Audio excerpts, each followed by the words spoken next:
Okay, I'm back. I'm better. I'm going to answer this. Respectful question. Why is it so hard for white women to form a sisterhood community? Buckle up.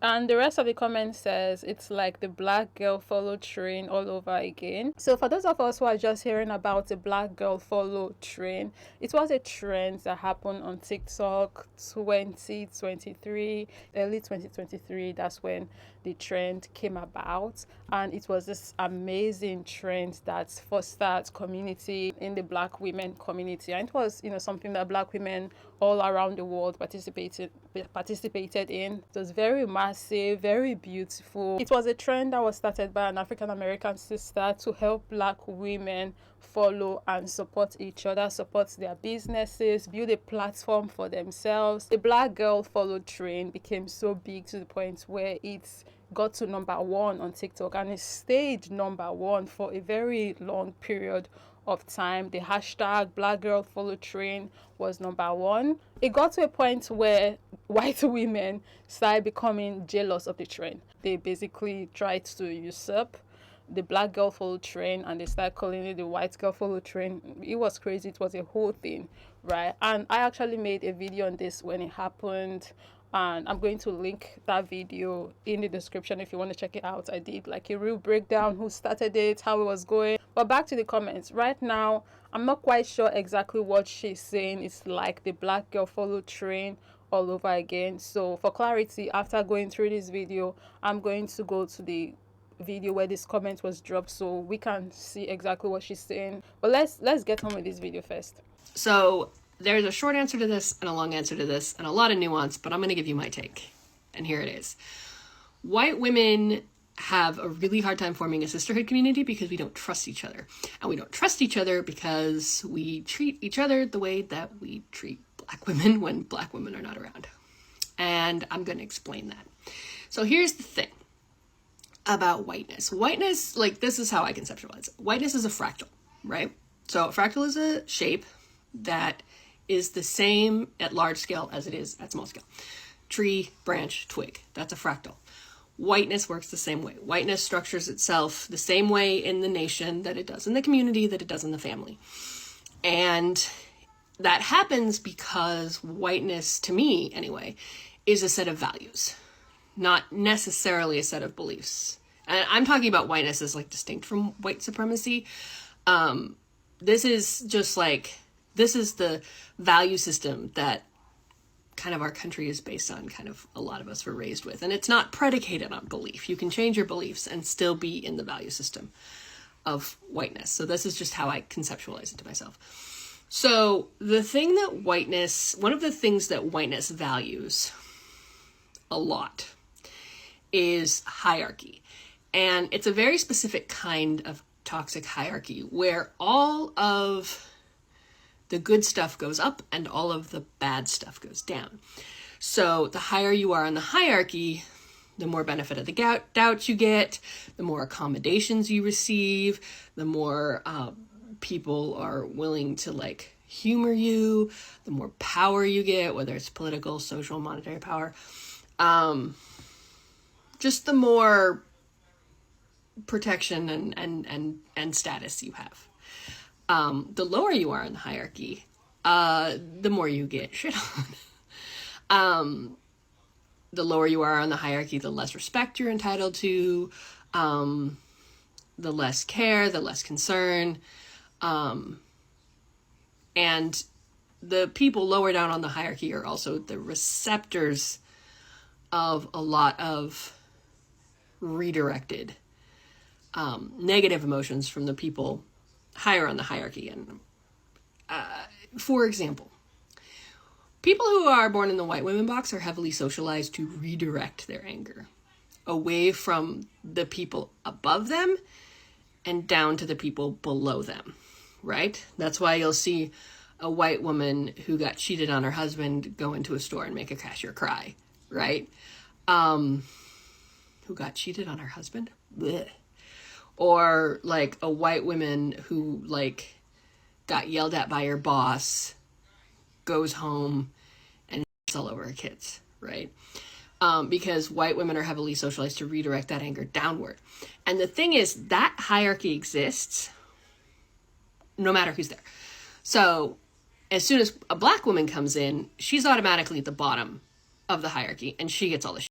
You know, I actually made a video yesterday. I'm going to link the video in the description if you want to check it out. The reason why I'm mentioning that video right now was because what that sister said in that video plays directly into what this lady just said. Because sis in her video said that once you as a black woman are dating a white man, and you eventually are going to find yourself in his circle, right? His friend group, you're going to be associating with people that he associates with because you are in that world now. You would find that white women get very threatened by your presence if you are especially a confident, beautiful, educated, asserted black woman. They would feel a desire to want to humble you and quote unquote put you in your place. I think that sister's video and this video are two sides of the puzzle. So when you bring them both together, it just fits perfectly well. That sister's video was so well put. She gave tips on things you should know before getting into an interracial relationship, or how did she even say it? Facts that no one talks about interracial relationship. I believe that's how she worded it. Facts about being in an interracial relationship or marriage that nobody is going to tell you but me. So listen up. So yeah, if you are someone who's into that, or you know someone who's into that, you might want to check that video out and share to them as well. It's a very interesting and eye-opening video. But without further ado, let's get back to this video. But if there are no black women or whatever, or like other people who are lower on the hierarchy, then white women will do it to each other. Every white woman I know has a story of being abandoned, abused, exploited, like by a white woman she considers a friend. And so we don't trust each other. And because I think we think of white supremacy as a set of beliefs and not think about the values aspect of whiteness, it's really hard for us to deconstruct why we treat each other that way. And I think it's really hard for us to actually build a true sisterhood community that's not just based on like support all women except for the ones I don't like. This conversation right now is about specifically white women, but if we want to look at it on a broader scale, especially looking at like European history and stuff, you would see that these people don't really like each other, regardless of gender. They are not really united.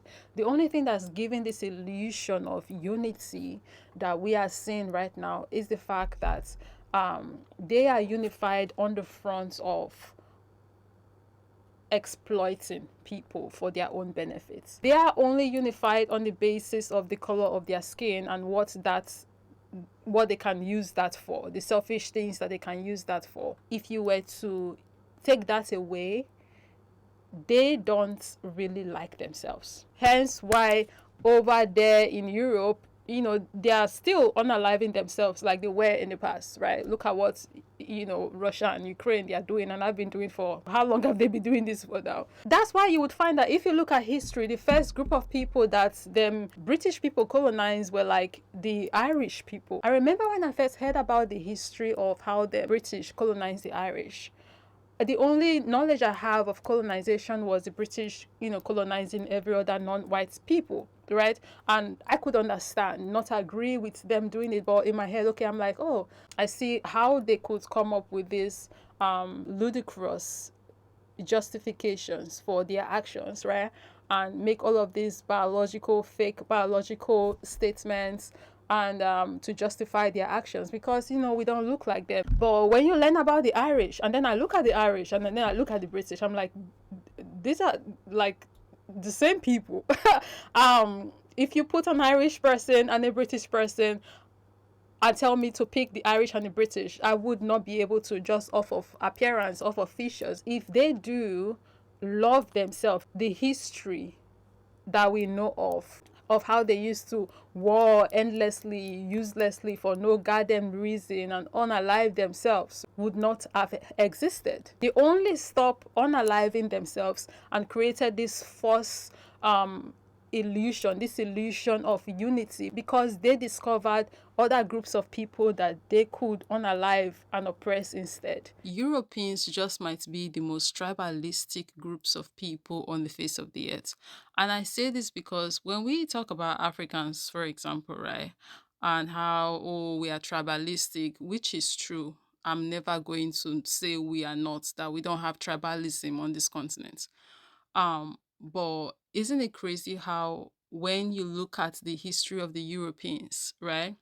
And you look at all of the things that they used to do to each other there, which was, if we want to call a spade, based off of tribe. They were doing these things to people who were not from the same country as them, people who did not speak the same languages as them, right? Let's remember, during the colonial period, mid-1600s, there was no such thing as white people. I know some people who are now called white find that shocking, right? Because they think whiteness is real, right? But whiteness was created. Europeans didn't call themselves white. We didn't call ourselves white. We weren't all members of one big happy family. Are you kidding? Have you studied the history of Europe? The history of Europe was about killing each other. That's what we did in Europe. We just killed each other before we figured out there were other people to kill. We just killed each other, right? I mean, that was the history of Europe. The English hated the Irish, right? Northern Italians didn't even think that Southern Italians were Italians. The Germans hated everybody, and everybody hated their ass right back, right? There was no team called white, no race called white, but all of a sudden, in the middle of the 1600s, there was. Why? Why was it suddenly necessary to create this thing called the white race? It's about tribe. But when we think about the Europeans, we don't think about them as, tribes, right?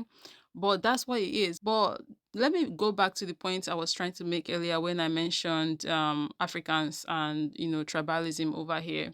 Isn't it crazy how even as quote unquote tribalistic as we are, which by the way, we were not always this tribalistic. There is a history behind how tribalism came on the continent, and why rather things are looking as crazy as it is right now, today, 2025, which, not surprisingly, it was the Europeans that introduced tribalism during colonization. And I've made a video on this, by the way. This white South African guy spoke about how they did it on the continent. So yeah, I'm going to link that video as well in the comment section. You can go check it out. But back to the point, right? Isn't it crazy how you cannot find the same level of bloodshed on our continent, Africa, as diverse as we are? Diverse. This English language will not kill me. As diverse as we are, we did not war and unalive ourselves the way they did. Like, you cannot find even a percentage of the kind of bloodshed that they were doing over there in Europe, right, here on our continent. So it's just very interesting when you really think about these things. And the thing about it is, one last thing, I don't want to ramble too much, but the one last thing about it is that hierarchy exists, that value system exists everywhere. You can see it in small Southern white women church community. And you can also see it in white women-coded, well, I mean, white men do it too, but you can also see that hierarchy in white leftist spaces, progressive blue leftist spaces. It's pervasive and it's harmful. And I think it's something that we really need to talk about deconstructing in terms of how we interact with each other. So that's my take. Let me know what you think. So the video this comment came from, let's check it out. Hey, fellow white women people, let's talk. So I know, because I too was raised in the white woman box, I know that you are lonely right now. I know you're scared. I know that white supremacist culture has taught you that the only way to be safe is to be accepted, to conform, to be accepted by a group. And I know that you've been taught that if you're not accepted by a group, it means you're unlovable and you'll be isolated forever. Okay? That's our trauma. We were given that on purpose. That's how they push us into doing shit, okay? I need you to stop making that trauma Black women's problem, okay? I get it. I'm with you. Black women are fantastic at community building. They're fantastic at resource sharing. They are measurably some of the best in the country, possibly like of almost any group, the best at taking care of each other. And I know you see that, and I know you want that, and I know it sucks that they don't have enough for you, okay? But our loneliness, our wounds, our issues around rejection are not theirs to heal, okay? And I need you to listen to me on this, because once again, Black people, especially Black women, have created something cool that they're excited about in this Hillman Talk thing. And I see white women who are either trying to like get included or getting their feelings hurt because they feel excluded. Like, nobody's saying you can't participate, but it wasn't created for you. And I know that white culture has taught you that if something isn't for you, it means that you've been deemed unworthy, but that's not what it is, okay? I'm telling you this right now. It is not a personal reflection on your worth if you are not accepted and included, okay? It is a statement of limited resources, all right? And we need to heal that trauma in ourselves. And we need to figure out how to connect with each other, okay? Because there are so many of us, and we're so lonely, that if we start depending on Black women to fill it, we're gonna swallow them up and leave nothing behind, okay? So let them be. Let them have their thing. Work on ourselves, work on our own communities, work on our own traumas and our own loneliness, and leave them alone, okay? So I'm going to try and see if I can find out exactly what she's talking about, that Black women started white women are losing their shit over because they were not included. Because so many things happen on TikTok on a daily basis, so I cannot tell which one exactly she's referring to because it's always busy on that app. But I'm going to try and see if I can find exactly what it is about and incorporate it in this video. But if I can't, I guess this is the video. Why was it suddenly necessary to create this thing called the white race? Well, because rich people can count, that's why. And so rich folks looked around, the ones that owned all the land, in the colonies, the colonial elite looked around and they realized something, that they were heavily outnumbered by African enslaved folks, by European indentured servants who were just one level above a slave, or other Europeans who weren't technically indentured servants, but they were still peasants, didn't have any money, didn't have any land, and they could do the math. They added it up and they were like, damn, we got to figure out a way to split these folks apart from one another or they're going to rise up and take our stuff, right? Because after a while, these black folks who were enslaved Africans and these quote unquote white folks who were poor Europeans are going to figure out they're all getting played by these rich people, right? So ultimately the rich figure out they got to come up with some way to get somebody in that group on their team. The easiest thing is to get the poor Europeans, right? Because at least they look like you. They sort of share some of the customs and the culture. So they all of a sudden create this thing called whiteness and they say, now you're part of the club. Now we're going to let you testify in court, enter into contracts, vote, at least if you're a man, own a little bit of land, at least if you're a man, right? And we're going to get rid of indentured servitude. No more of that because you're too good for that. And we're going to take the white men, now called white men, and put them on the slave patrol to keep black people in line. Give them a horse and a gun and a badge and make them feel big and powerful, right? They're still poor. They still don't have anything. They didn't pay the slave patrol well, right? Just exploited them, used them as a buffer between the elite and the other poor folks, particularly poor folks of color. And pretty soon the rebellions that occasionally happened where black and white got together to overthrow the elite, those stopped because the divide and conquer had begun to work, right? You could turn people against each other by telling those poor white folks, they got to keep these black people in line.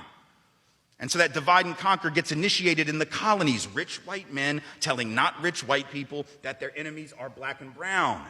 And this is still very much at play even in 2025. Hence why you would find that even though the average white person don't get the creme de la creme benefits out of white supremacy like what the 1%ers are getting, they are still fighting to maintain the system. And this too ties to the hierarchy that this creator was talking about earlier on in her video, the hierarchy that exists within white culture. So because this kind of system exists and they don't want to tear down, they are not interested in tearing it down. What they actually want is to get to the top of the system. What it creates is this kind of cutthroat society where everybody's trying to one up each other and not be at the bottom of it. So when you have a group of people with this kind of mindset, love cannot be fostered, community cannot be fostered because everybody is looking at everybody as competition.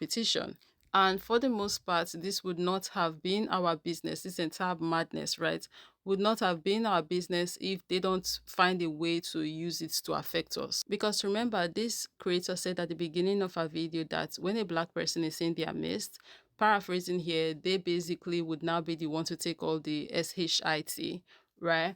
Because according to the hierarchy that they are operating on, or in rather, whatever, in the white community, black people are at the bottom. And this is where it starts to concern us. Also, when I think about or put into consideration the things that this sister I referenced earlier said in her video, it now starts to become a problem because they don't be keeping that ish in their community. They be using it to affect every other group of people because of this delusion that they are operating on, that because they find a way to make us pawns in this their fight to get to the top of white supremacy.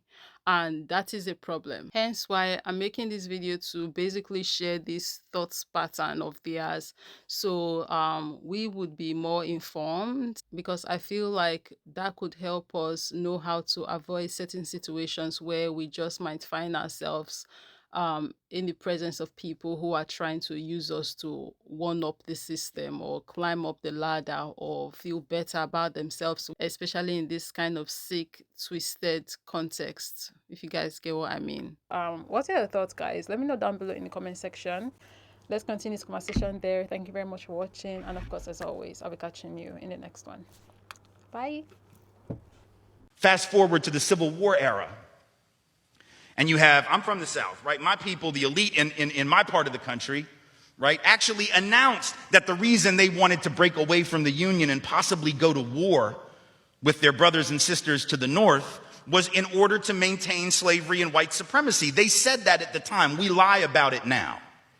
And we say it had nothing to do with that. But of course, at the time, they didn't have any shame about it, so they just said it openly. Right? The vice president of the Confederacy, Alexander Stephens, said that the cornerstone of the new government was the great truth that the Negro was not the equal of the white man. So that's the reason the Confederacy was formed and existed.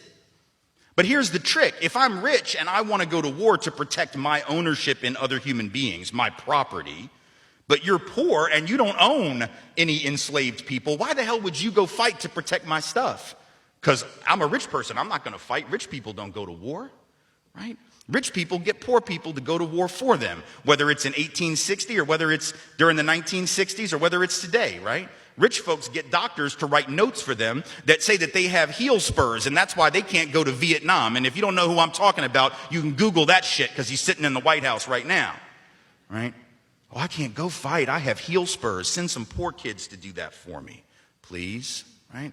So that's been a long-standing tradition. So the rich have to figure out a way to convince the poor to go fight for them. But that's a hard thing. That's like a hard sell, right? Like, how the hell, why would you do that? Why would you go fight to protect my property rights when you don't own anything? The only way you would do it is if that rich person comes to you and says, hey, listen, you gotta go fight because we gotta maintain our way of life, because if these people get free, they're gonna take your jobs. No, fool, they already got your job. That's how it works, right? Because if I'm white and I got to charge you $1 a day to work on the farm, but you can get a black person to do it for nothing because you own them, guess who got the job? Free got the job, right? So in a sense, poor white folks would have been better off joining with black folks to overthrow the slave system. That would have raised the wage floor of all working people. But they got tricked by rich white men telling them that their enemies were black and brown. Fast forward to the 1930s.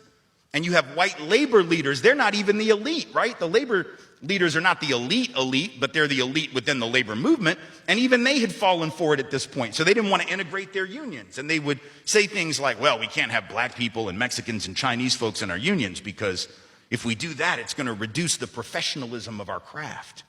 We have to maintain the integrity of our profession. No, fool, you need more people in the damn union is what you need. And if you don't let those folks in, guess what happens when you go out on strike? Who is the boss going to use to replace you? They're going to replace you with the very same black and brown folks that you didn't want to work next to, right? And so at the end of and then you're going to blame them for taking your job rather than the white rich dude for giving it to them, right? Divide and conquer. Telling not rich white folks that their enemies are black and brown. And now we fast forward to the president. We got the president of the United States becoming president on the basis of that same rhetoric. Telling not rich white folks that the reason they don't have a job is because Mexicans took them.